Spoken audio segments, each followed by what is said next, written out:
Bonjour, bienvenue à cette conférence de presse de la 6e édition du festival Lausanne Lumière.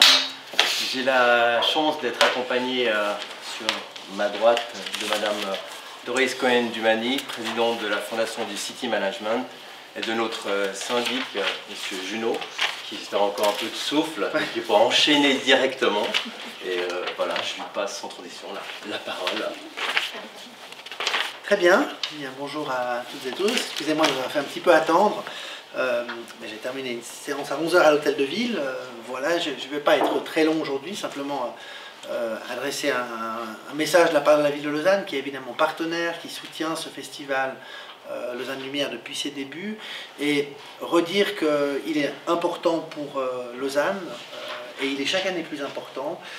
Vous savez qu'on est engagé depuis quelque temps, avec d'ailleurs les milieux économiques, avec lesquels on travaille en bonne entente, pour modifier aussi l'image des fêtes de Noël à Lausanne. On a introduit depuis maintenant quelque temps une mutation assez profonde du marché de Noël, qui est en transformation importante à Lausanne, avec des évolutions très marquées qui ont été faites avec l'arrivée de Beau Noël, qui vont connaître des évolutions aussi importantes cette année et dans les années qui viennent. On est dans une démarche qui s'inscrit vraiment dans la durée aussi, avec cette volonté de bien positionner Lausanne sur cette période des fêtes de fin d'année. Et indéniablement, dans ce cadre-là, Lausanne Lumière a une place particulière parce que c'est une manifestation qui est très spécifique. Alors, il y a pas mal de villes qui font des choses autour de la lumière à ces périodes-là, mais Lausanne ne le faisait pas. Et cette manifestation-là, elle apporte aussi une dimension culturelle importante à ces fêtes de fin d'année, avec un succès qui est maintenant important. On a aussi quelques retombées touristiques. On a discuté encore récemment avec Lausanne Tourisme, mais on a effectivement des gens qui viennent maintenant à Lausanne sur la période des fêtes de fin d'année, qui, il faut le dire, est du point de vue touristique le mois le plus creux de l'année. Le mois de décembre, du point de vue touristique, est le mois le plus creux. Donc on a vraiment un intérêt aussi à pouvoir positionner Lausanne sur un marché qui la positionne comme une ville qui est finalement ce qu'elle représente bien, une ville jeune, dynamique. Je dirais aussi bien Lausanne Lumière que le marché de Noël s'inscrivent bien dans cette volonté-là, avec des collaborations qui sont aussi nouées par le festival au niveau international, avec la volonté aussi de fédérer aussi autour de ce projet beaucoup de monde, la ville, les services industriels de la ville, les milieux économiques, et c'est, je crois, pour beaucoup dans la réussite de cette manifestation, auquel maintenant les Lausannoises et Lausannois sont attachés, et qui, oui, s'est vraiment installé dans le paysage des animations lausannoises, mais aussi dans le paysage culturel lausannois. Donc j'aimerais dire en tout cas qu'on est très content de cette nouvelle édition qui va maintenant s'ouvrir, et c'est en tout cas un soutien réitéré de la ville à cette manifestation et plus largement à la redynamisation des fêtes de Noël que j'aimerais ici saluer. Voilà. Merci. Merci, monsieur le syndic, mesdames et messieurs les représentants des médias, cher Florian. Ces jours, vous avez pu le constater, Lausanne a pris un air de fête. Les petits chalets surgissent à chaque jour. Un éléphant rouge jaillit de nulle part et puis on voit apparaître des jolis drapeaux qui donnent à notre ville un air festif. Depuis quelques jours, donc, comme vient de le dire notre syndic, Lausanne s'éveille. Et ce sont les préparatifs annonciateurs de Beau Noël et de Lausanne Lumière qui, ensemble, vont animer notre ville. Lausanne va vivre plus d'1 mois sous les feux de Lausanne Lumière. Et cette fois, cela va durer plus longtemps, puisque nous préparons l'arrivée des Jeux de la jeunesse de Lausanne 2020. Et on a envie de tester un peu cette prolongation. Y a-t-il quelque chose de commun entre Lausanne Lumière et Lyon Lumière? Nous n'avons pas l'ambition de rivaliser avec Lyon. Néanmoins, nous accueillons une des œuvres de Lyon. Et chaque année, nous offrons aux visiteurs et aux gens de la région un magnifique spectacle composé d'artistes venant des 4 coins du monde. Et avec la nouvelle offre de Lausanne Tourisme, qui est notre allié bien sûr, une invitation a été lancée cette année à l'Italie. Nous espérons parler italien ces prochains jours. Nous espérons cette année que notre festival aura encore plus de succès et qu'il permettra d'offrir un événement festif d'une belle envergure aux Lausannois. Beau Noël et Lausanne Lumière sont les 2 événements phares du City Management. Et à cet effet, j'aime à rappeler que le City Management est une plateforme unique en Suisse, qui permet à la municipalité, par son syndic et M. Hildebrand, et aux commerçants et représentants de l'économie et du tourisme, de mettre en commun nos forces ensemble, et ensemble nous œuvrons pour rendre notre ville encore plus belle, attirante et animée. C'est pour cette raison que nous avons lancé ensemble ces 2 festivals et nous tenons à les faire perdurer avec l'appui de la municipalité et bien sûr de nos sponsors. Et puisque nous parlons de sponsors, je tiens à remercier du fond du cœur nos partenaires et amis du festival, plus nombreux chaque année, et leur dire que grâce à eux, nous sommes en mesure d'offrir un si beau spectacle de lumière et de Noël aux Lausannois. Je vous remercie de nous faire confiance et d'être un peu nos transmetteurs. Merci infiniment. Je redonne la parole à Florian, que je remercie. Julien. Ah, Julien. Julien. C'est Beau Noël. On est tellement mélangés. Je suis encore proches. dans Beau Noël. C'était hier. Voilà. Excuse-moi. Pas de souci. Merci Doris. Merci alors à la ville de Lausanne, au City Management, au service industriel, pour me donner l'occasion de faire rêver les Lausannois maintenant depuis 6 ans. Je crois que ce mot est très important dans notre approche de la manifestation, c'est offrir une part de rêve pendant cette période de fête.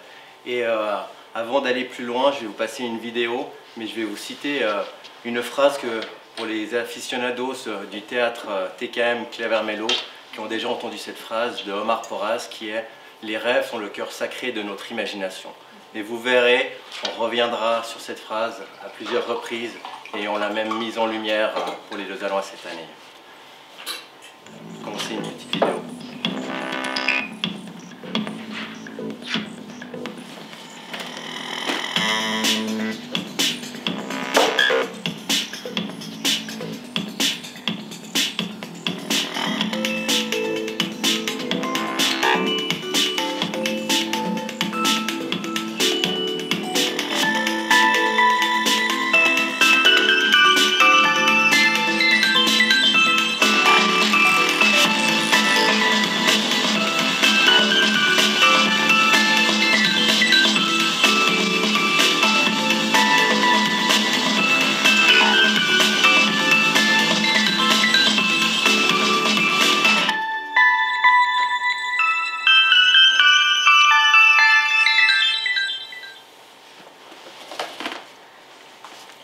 Comme vous avez pu voir, Lausanne se part d'arc-en-ciel, de cascades, de ponts, de passerelles, d'objets lumineux de toutes formes. Et on a la chance vraiment de faire découvrir chaque année 12 installations uniques et singulières. Cette année, comme l'a dit Doris, nous avons continué nos collaborations avec les festivals importants de lumière à travers le monde. Comme je vous l'avais indiqué l'année passée, une association a été créée qui s'appelle International Light Festival Organization et Lausanne Lumière est un des 9 membres fondateurs. Le but de cet organisme est de vraiment faire la promotion de ce nouvel art qui est l'art de la lumière. C'est un art qui se développe de plus en plus grâce aux technologies, grâce à la créativité des artistes, mais il manquait un organisme qui fédérait des pouvoirs politiques autour de ce projet. Et aujourd'hui, on a la chance d'avoir 9 membres fondateurs et on est bientôt à 25 membres actifs dans cette fédération. Donc on a des festivals comme Amsterdam, comme Lyon, comme Jérusalem, comme Montréal. Donc tous les continents sont maintenant réunis et ça permet à Lausanne Lumière de pouvoir exposer des œuvres qui sont majestueuses, de grandes dimensions, qui viennent d'autres festivals. Donc, le nerf de la guerre, c'est toujours aussi les coûts de production. Donc, en pouvant réexposer une œuvre qui a été exposée dans un autre festival, ça nous permet d'apporter des touches de couleurs impressionnantes sur Lausanne. Cette année, pour la 2e année consécutive, avec notre partenaire Raiffeisen, on propose également une plateforme pour les jeunes designers de la région.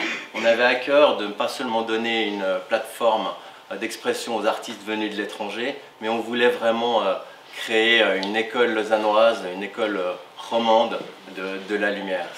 Quand je parle d'école romande, je fais plutôt référence à cette école lyonnaise, parce que comme on l'a dit, Lyon Lumière est vraiment cité comme projet référence. Il existe depuis l'an 2000 Et la Fête des Lumières, aujourd'hui, c'est un événement majeur, pas seulement pour la ville de Lyon, mais pour la France entière. Et c'est vrai qu'en presque 18 ans d'existence, vraiment beaucoup d'artistes français ont pu obtenir des financements, produire des œuvres, et on a la chance de pouvoir bénéficier de ce savoir-faire. Et pour nous, ben voilà, après 6 ans, il est important aussi d'amener un aspect pédagogique au festival, de pouvoir faire bénéficier de nos conseils à des jeunes étudiants. Donc le concept est finalement assez simple. On offre une bourse de 2000 francs à 5 étudiants ou collectifs pour réaliser une œuvre de petite dimension qui est ensuite installée dans une vitrine de commerçants de Lausanne. Donc les vitrines deviennent des petites galeries d'art et on a la chance d'observer sur des espaces de 2 mètres par 3 des créations originales. Et l'idée est qu'un de ces 5 projets reçoive pour 2018 une bourse de 20 000 francs pour réaliser un projet qui intégrera la programmation du festival global. Donc c'est la 2e année qu'on fait ce projet. C'est la première année donc qu'un projet de Next a été réalisé dans la programmation de Lausanne Lumière et je vous le ferai découvrir dans quelques instants. Ce qui était intéressant pour moi de vous montrer, c'est peut-être aussi tout ce travail en amont, parce qu'on voit souvent le résultat final du festival, mais comme l'a dit M. Junot, il y a une dimension culturelle et artistique importante. C'est ça qui fait que le festival offre plusieurs lectures. La première étant, comme je l'ai dit, juste le plaisir des yeux, le bonheur de se balader dans la ville. Mais il y a toujours une deuxième lecture qui est artistique. L'auteur a toujours voulu exprimer quelque chose. Et on le voit même à Next. Un peu le processus commence de ce travail typiquement d'Arthur Blanc qui fait référence au Yeti. Donc on reçoit son premier projet, juste un dessin où on voit sa volonté de travailler avec les ultraviolets. Ensuite, il va faire un schéma technique et de ce schéma technique va se construire une œuvre que vous pourrez admirer dans le magasin Excelsior en face de la terrasse Jean Monnet. Donc voilà, c'est un petit peu ce processus qu'on fait faire aux jeunes étudiants, mais qui est le même pour les grandes œuvres du festival. Il y a toujours une idée, un projet technique, un rendu et tout un développement technique. Donc c'est un travail vraiment sur 12 mois. On a aussi presque 1 mois de montage. On a une équipe de 12 personnes qui travaillent maintenant presque 7 jours sur 7. La nuit également, et beaucoup la nuit, pour faire vivre ce festival. Et je les remercie à eux, car ils sont toujours en train de travailler dans le froid. Alors même si, grâce ou à cause du réchauffement climatique, on a de moins en moins de pluie pendant le montage, c'est quand même une longue période pour ces personnes. Alors voilà le projet Next, et maintenant je passe à la programmation du festival. Et la première œuvre, qui s'appelle Spectrum, référence à l'onde de la lumière, le spectre de lumière, que vous pourrez admirer chaque soir sur la marquise de la gare. Une œuvre monumentale sur les 2 marquises. On ne voit qu'une partie de l'installation, c'est une œuvre sur plus de 100 mètres de long. Et le questionnement de l'auteur était de se dire: est-ce que la couleur existe? Il y a un vrai débat philosophique sur l'existence de la couleur. Est-ce que c'est uniquement une liaison entre nos yeux et le cerveau? On sait qu'il y a des ondes de lumière, des rayonnements d'ondes, et ce spectre lumineux, on l'a reproduit sur la gare, et il y a un programme d'environ 10 minutes qui nous montre cet arc-en-ciel de couleurs. Et c'est vrai qu'on parle souvent d'arc-en-ciel, c'est aussi quelque chose d'assez magique, un phénomène qu'on essaye d'expliquer, où toutes les couleurs apparaissent dans le ciel, et à ce moment-là, on arrive bien à découvrir ce phénomène de la lumière. Donc c'est un projet qui me tient tout particulièrement à cœur, parce que finalement on fait un festival lumière, et c'est la première fois qu'on fait une mise en lumière. On a fait beaucoup d'art plastique, beaucoup d'installations avec des objets, et c'est la première fois qu'on fait un projet uniquement avec de la projection de lumière. Donc très belle réalisation. Deuxième projet que vous retrouvez sur le bâtiment des portes Saint-François. Donc ça, ce sont des artistes lyonnais, mais c'est une création originale pour Lausanne Lumière. Ce sont des artistes dont j'admirais le travail, qui ont réalisé plusieurs œuvres à Lyon. Et je les ai invités à travailler spécifiquement sur ce bâtiment. Et ils ont décidé d'utiliser un objet du quotidien, c'est la bouteille plastique. Et grâce à ça, on arrive à sublimer cet objet avec des bouteilles de PET recyclées qui représentent des cascades qui descendent des fenêtres de ce bâtiment.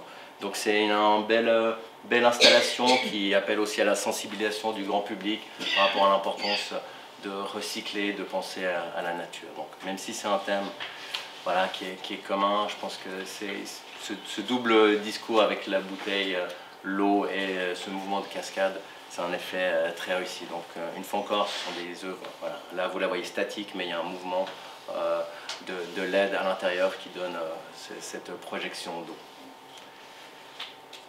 Le hasard, ou pas vraiment, le troisième projet qui s'appelle The Rose est construit exactement sur le même principe, l'utilisation de bouteilles en PET. L'artiste Mick Stephenson a créé cette œuvre la première fois en 2015 dans la ville de Durham. Et c'est une réplique exacte de la rosace de la cathédrale de Durham qui est ici réalisée à l'aide de 15 000 bouteilles en PET qui ont été recyclées avec tous les enfants et toute la communauté de Durham. Et ces bouteilles ont été colorées, elles sont animées avec du LED et ça donne une œuvre de 100 mètres carrés. Donc aujourd'hui, voilà, on voit le PowerPoint, ça paraît simple, mais c'est 2 camions entiers, c'est un échafaudage de plus de 12 mètres de haut. C'est vraiment quelque chose d'impressionnant. Et le choix du lieu était très important parce que, comme on l'a dit à plusieurs reprises, on travaille en collaboration avec Beau Noël. Et Beau Noël, pour la première année, a investi la place de l'Europe. Donc on a vraiment une place centrale dans Lausanne où les gens pourront à la fois profiter des activités de Beau Noël, mais aussi de la mise en lumière du festival. Donc continuons notre balade. On passera sur la passerelle du Flon. C'est une œuvre que les Lausannois ont pu admirer depuis samedi passé. Je me suis rendu sur place samedi soir. C'est impressionnant l'attrait des gens à faire des selfies avec des œuvres lumineuses. Et c'est vraiment, quand on voit ça, on atteint un peu notre but parce que pendant 5 minutes, ils arrêtent de regarder leur téléphone ou leurs pieds, ils lèvent les yeux et ils réfléchissent 5 minutes peut-être à leur place dans ce monde. Et le titre de cette œuvre qui s'appelle Bifrost vient des légendes des pays nordiques. C'était un passage de lumière entre le pays des glaces et l'au-delà. Donc le collectif Pitaya a voulu recréer ce chemin scintillant avec une fois encore voilà, l'utilisation des couleurs, des 3 couleurs du LED et créer une œuvre immersive dans laquelle on peut traverser et rêver. Donc, voilà. Ensuite, on arrive dans une autre thématique. Là, on parle de L'amour est contagieux. C'est une œuvre qui a été présentée pour la première fois au festival d'Amsterdam l'année passée. C'est une œuvre dont le texte est « Attention, zone contagieuse, l'amour est contagieux ». C'est un texte que l'on retrouve en 5 langues et c'est une réflexion aujourd'hui de quelle est la place de l'amour dans notre quotidien. On est tous un peu égoïstes dans notre mode de fonctionnement. On a tous quand même des relations sociales. L'important c'est aussi de trouver sa place avec l'amour, d'être aimé. Et aujourd'hui, le texte est travaillé dans ces 5 langues.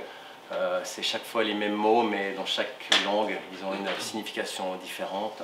Donc voilà un texte très simple, mais qui pose pas mal de questions.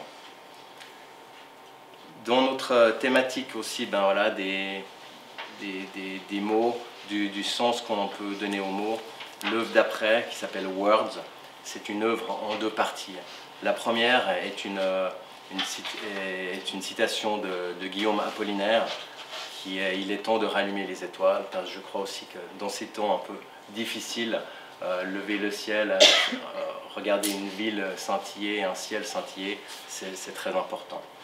Et la deuxième phrase que je vous ai déjà cité, qui apparaîtra sur les toits du Flon, vraiment, et le texte de Omar Porras, « Les rêves sont le cœur sacré de notre imagination ». Donc à partir de demain soir, sur des échafaudages, on aura la chance de lire ces deux textes sur plus de 12 mètres de long et 5 mètres de haut. Donc voilà, une œuvre importante, un manifeste aussi à cet attachement à la culture lausannoise, au travail de différentes installations. Et aujourd'hui, voilà, comme le but c'était de donner aussi une double lecture, comme quoi des lumières peuvent devenir des mots, une phrase, et les phrases peuvent amener à une réflexion. Donc c'était l'idée de cette œuvre, et c'est une œuvre qui va devenir récurrente au festival. On va essayer d'amener de plus en plus de textes aussi sur les toits et les façades de Lausanne. Le projet suivant est un projet qui est réalisé maintenant pour la 6e année avec les élèves des écoles lausannoises. Cette année, on a été un peu plus loin dans la réflexion. Les années précédentes, le comité, la direction artistique du festival choisissait un support qui était ensuite mis en couleur, mis en lumière par les élèves des écoles secondaires lausannoises. Cette année, avec 5 classes, on a vraiment ouvert la même chose que le concours à projet pour Lausanne Lumière Next. Donc on a 80 enfants ont dessiné ce qu'ils rêvaient de voir à Lausanne en lumière. Et on a c'est une étudiante de 7e année qui s'appelle Maëline Adjaouté, en 10e année à Béthusie, qui a voulu voir des danseuses à la terrasse de Jean Monnet. Et pour elle, les danseuses étoiles venaient de l'Opéra de Paris, et elle a renommé cette œuvre Opéra de Lausanne. Donc nous on aura la chance d'observer 7 ballerines de plus de 2,50 m de haut, et les élèves des écoles ont réalisé les 7 robes, les tutus des danseuses. Donc on aura 7 tenues différentes des danseuses qui ont été peintes comme des fresques, parce que la robe de la danseuse fait presque 5 mètres de long. Donc il y a un travail formidable qui a été organisé dans les écoles, où toutes les classes ont pu participer à la mise en beauté de cette installation. Ensuite, on part dans une nouvelle hallucination visuelle urbaine. On a eu il y a quelques années des éléphants roses. Et bien, cette année, on a un éléphant rouge qui prend possession de la ville. Il est face à son nouvel environnement, face au Flon, à la savane du Flon.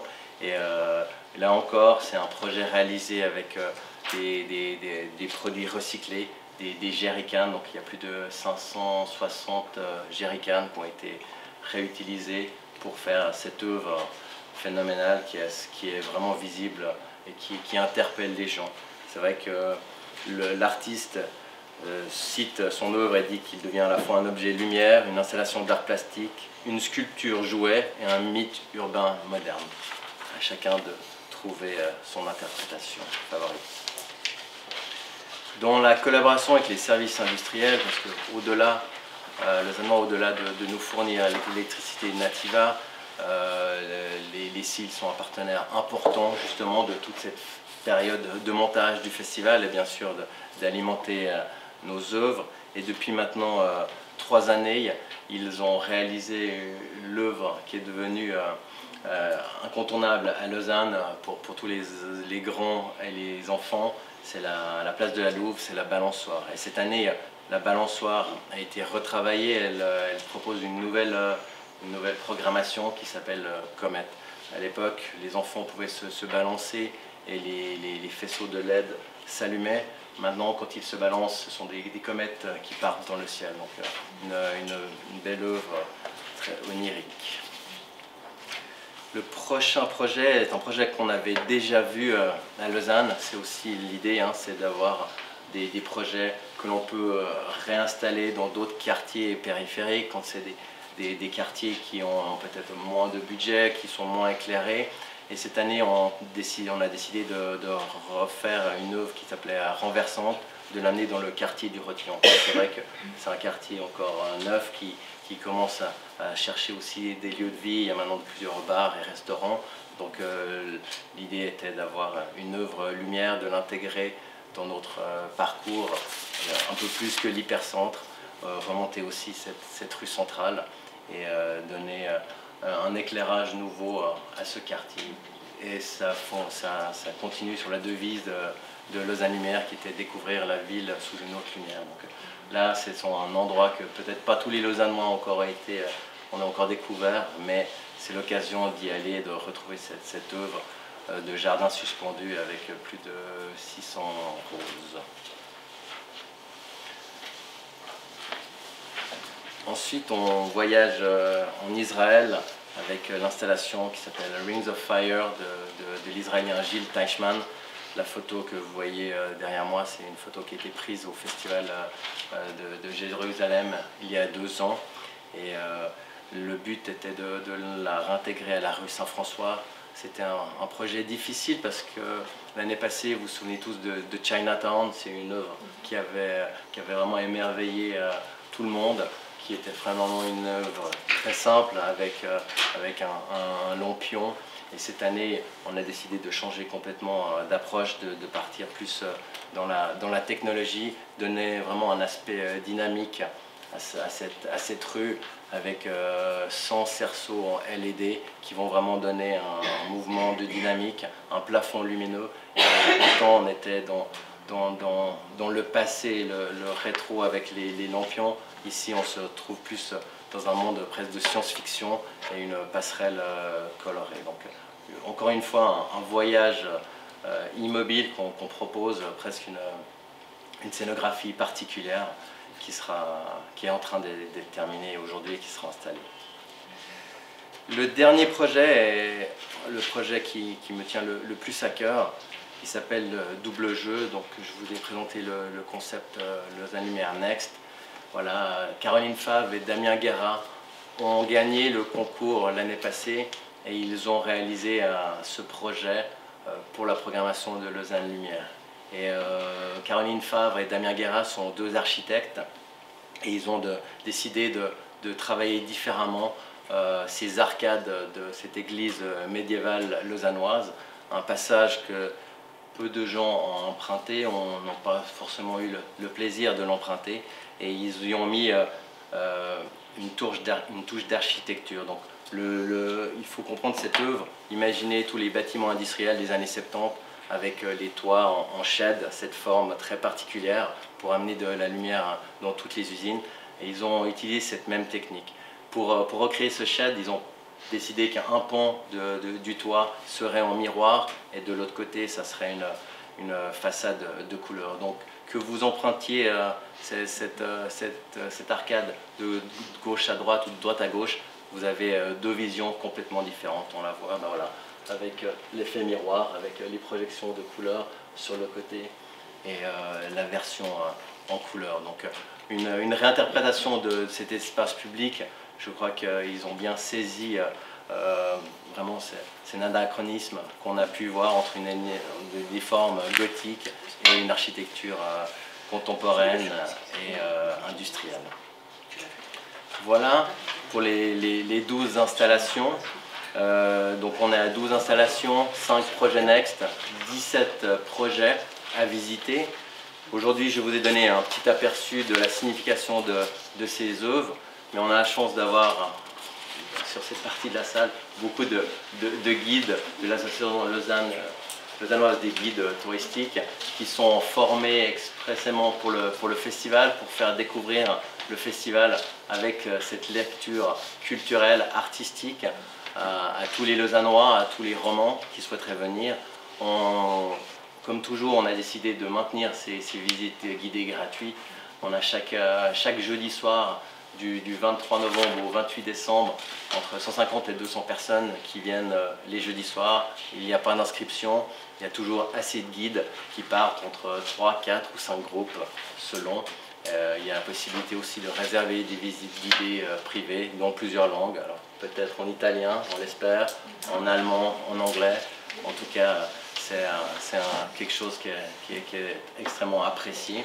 Et depuis l'année passée, on a agrémenté ces visites guidées de dégustation culinaire dans les différents marchés de Noël. Donc on a ces visites guidées gourmandes qui sont une petite... voilà, c'est pas la visite complète du festival, mais on visite certaines œuvres majeures, les beaux Noël, et ça se termine à la place de l'Europe par une fondue sous l'île. Alors toutes les réservations sont à faire pour les visites guidées gourmandes. Et pour terminer, ben voilà, je tiens à remercier tous les partenaires qui font que le festival existe.